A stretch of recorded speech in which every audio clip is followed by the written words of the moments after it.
Welcome everyone back to weekly weather updates, and this afternoon we'll have a look at the latest on the very heavy rain and thunderstorms we have spreading through the country at the moment.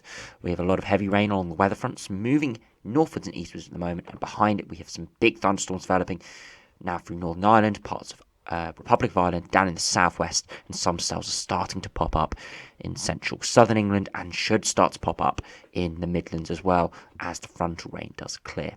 So do remember, if you enjoy my videos, make sure you like and subscribe, and do remember to follow on Twitter as well. The link's in the description.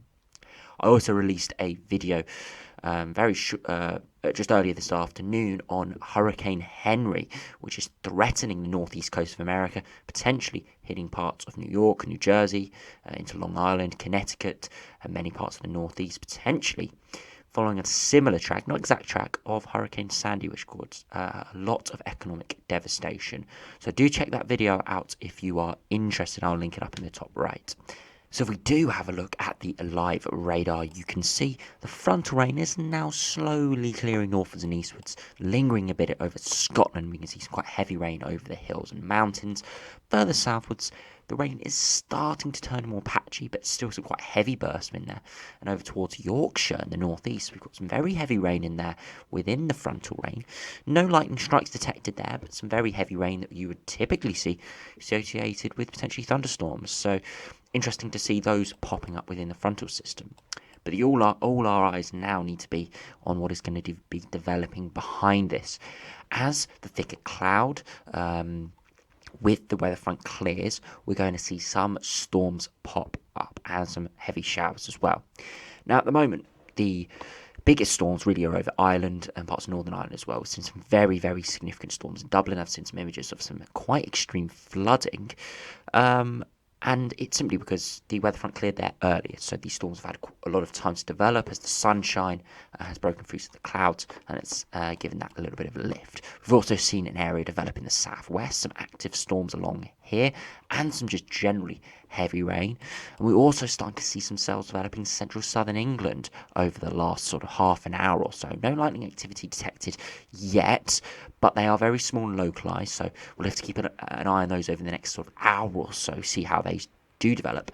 And there is significant cape developing in the afternoon into this evening across central areas. There's still a bit of thicker cloud and parts of the weather fronts still developing there. So once that does clear, then we've got to keep our eyes on how that does develop in the Midlands. But significant storms around at the moment in a few areas, and there's potential for them to pick up a little bit more this afternoon as well. Quite a miserable day across many parts of the United Kingdom today, but luckily it is going to be turning warmer and drier over the sort of next 5 or 6 days. If we now have a look at the latest on the lightning detector, we're over on net weather, which shows it quite well combined with the radar.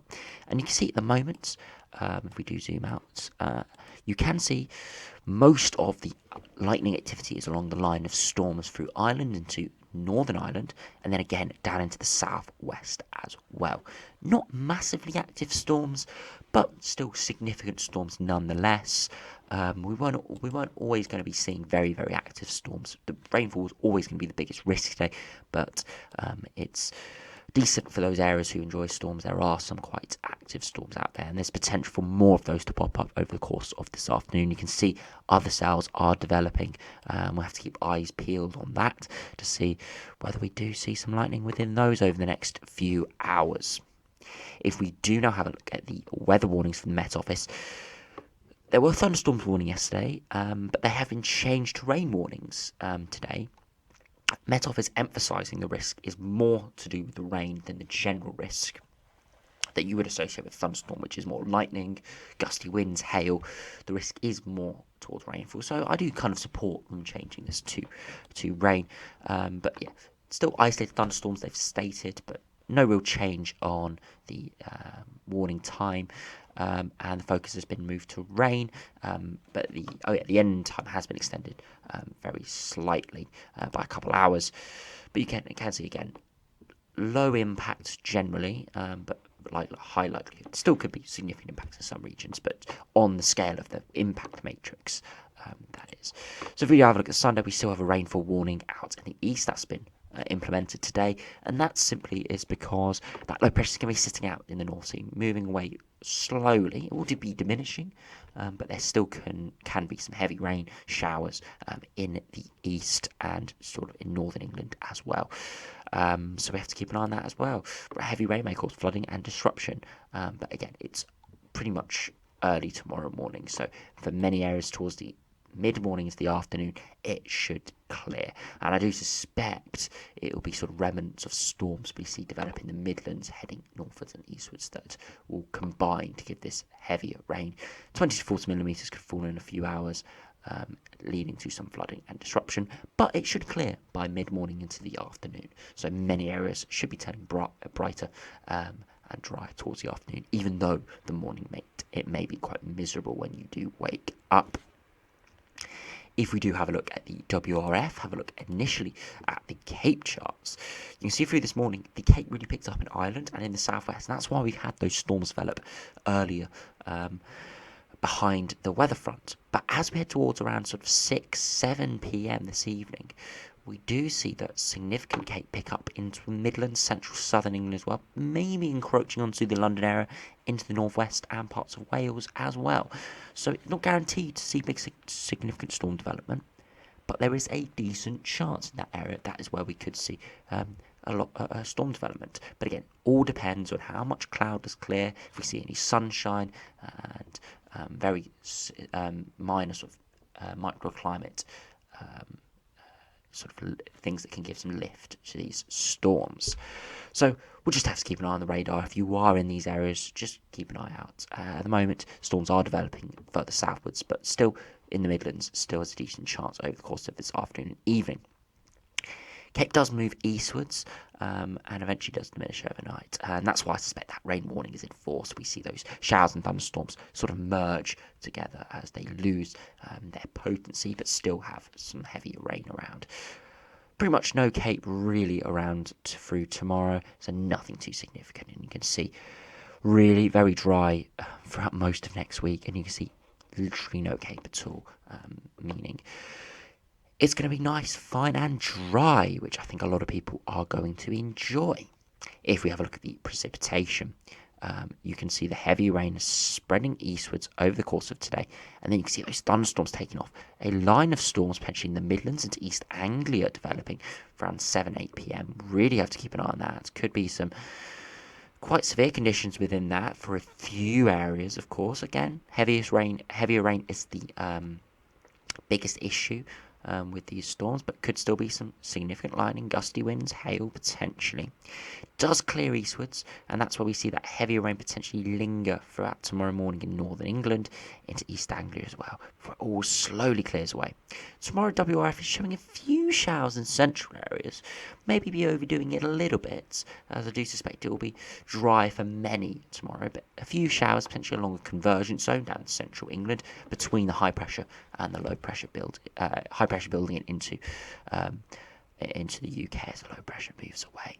As we head into Monday, you can see things are largely dry. Maybe a few showers over Scotland, but again, very isolated. But it's looking very good for the next working week.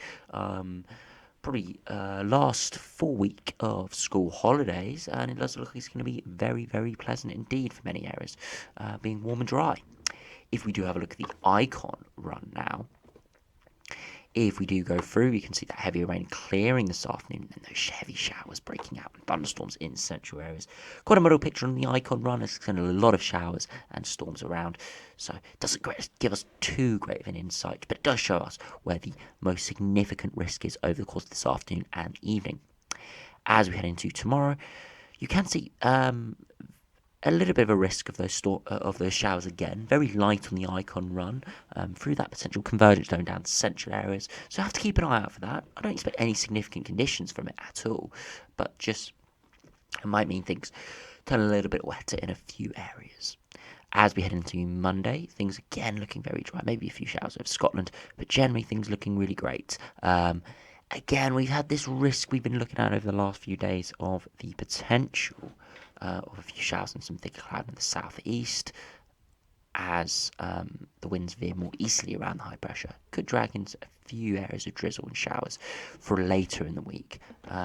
But again, we'll have to keep an eye on how it does develop. But yeah, does seem very dry and fine for most over the next sort of 4, 5, 6 days. If we do finally, for the shorter rain models, have a look at the UK Met Office, you can see heavy rain is spreading in from the southwest. Rainfall eventually, the frontal rainfall eventually does clear, and then we had those heavy showers developing behind. Not too significant on the UK Met Office run. You can see it is probably downplaying it a little bit, because we are seeing a lot more shower activity than shown here in the southwest and across Ireland as well. So maybe this isn't the best model for today, but it still does show quite a few showers around. So we'll have to keep it with a pinch of salt, of course, but it still does show a few showers around. Just maybe in reality there's a little bit more activity than this model is predicting. As we head in through to the evening, you see that showers and heavy rain stalls a little bit over northwestern areas and North England in general, and potentially across East Anglia. Maybe some heavier rain into London area as well. A little bit of a system developing there. Didn't see that on any of the other models, but it eventually does move away, and then we see that line of showers through central areas again along a convergence zone. So over the course of this afternoon and evening, it does look very, very messy. It definitely is going to be one to just be keeping an eye on the radar for storms and heavy rain, but hopefully it should all have cleared through by tomorrow morning, looking nice and dry and fine for most for the next sort of 6-7 days. As we head, if we do briefly have a look at the precipitation beyond that, you can see very little rain, maybe a few showers in the east, but generally nothing at all. If we have a look at the max temperatures, you can see across to Sunday afternoon, we're seeing temperatures get up into around maybe 20, 21 degrees, fairly pleasant, of course. And then into Monday, we're seeing temperatures get up maybe a bit warmer, maybe 22, 23 degrees as high pressure firmly takes control. And then by Tuesday, looking once again quite pleasant, around 20, 21 degrees, maybe a bit cooler in the east as we see that easterly wind starting to take over, but nothing too significant, of course. Wednesday, again, another fine dry day, 20, 21 degrees, maybe 22 or 23 in a few areas, maybe see a local 24, 25, feeling very pleasant, warm, and sunny as well. If we now have a look at the GFS, for the last sort of 14 days, and the last 10 days of, the next 14 days and the last 10 days of August. So as we run through, high pressure firmly takes control. We see a bit of an easterly wind develop through the middle of the week. That's why we could see a few patchy showers and some thicker cloud in the east. But high pressure really just takes control, and it gets reinforced. But we do start to see high pressure building up towards Greenland towards day 10. Now it's in the uncertain time frame, but as we see the ensembles in a minute, there is a growing encouragement for a bit of a northerly wind to come in. This would be a real snowmaker if we were in December, January, February, with northern blocking over towards Greenland, northeasterly winds. If we have a look at the upper air temperatures, it's actually pretty chilly as we are starting to develop some colder air over the North Pole. As the summer solstice was, of course, 2 months ago now. And you see the 0 degree isotherm comes through, feeling pretty chilly over the top of the UK. The high pressure does topple, and then eventually we do go back into westerly winds for the end of the run into the first week of September. So very interesting from the GFS there, still showing very high pressure influence, but as we head towards day 10 and beyond, does try and build high pressure up towards Greenland, or retrogression potentially, where the high pressure moves against the general grade of west to east, and it moves east to westwards up towards Greenland. And we do see a bit of a northerly wind come in, which would give a classic cold spell if we were in winter. But we're in the last sort of 10 days of summer now, so it won't be that cold, but maybe a little bit chilly for a few areas, with temperatures probably struggling in the mid-teens maybe in many areas. If of course that did come off, but at this stage we'll have to keep an eye on that. So if we have a look at the GFS ensembles, you can see over the course of the next 7 days, we have a few showers around and heavier rain over the course of this evening. Of course, we've covered that. Beyond that, temperatures look around average to maybe just above average in terms of 850 HBA temperatures, with temperatures getting into the mid-20s. But it is looking very dry, of course, from 23rd to maybe the 29th of August. Real no rain at all for a good 6 5-6 days. So looking very, very pleasant indeed. We do see that big drop off in temperatures to just below, or maybe significantly below, if we go with some of the cooler ensemble members. On this latest GFS Ensemble run, as we see that northerly wind come in, and then we do see temperatures just really maintain around average or thereabouts. So we have to keep an eye on what's happening there. You can see the GFS operation was a bit of an outlier with the extent of that northerly wind going very cool, or if cold, if not cold, towards the end of the run, but a lot of support potentially for a bit of a cooler spell for a few days towards the last few days of August before temperatures just recover to around average, and look like there's going to be a lot of scatter around. So we can't say anything for certain, but there is a little bit of a trend of a cooling trend coming in around the 27th, maybe 28th, 29th of August. But again, a lot of scatter, so we can't really call it. For the first few days of September, there is more low pressure influence potentially in some of the ensemble members with rainfall returning. But again, can't really call any of that as it is so far in the future. If we finally have a look at the mean sea level pressure, you can see generally high pressure. 1015 millibars is sort of the in-between zone between high and low pressure, and you can see we are firmly above that for the majority of ensemble members throughout pretty much all the way out to the 1st of September. Beyond that, a bit more scatter and a few members going more unsettled with lower pressure.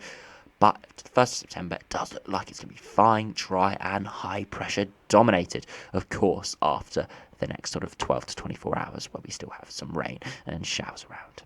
So anyway, thanks for watching. Hope you enjoyed. Subscribe if you're new, and I'll see you again for another video soon.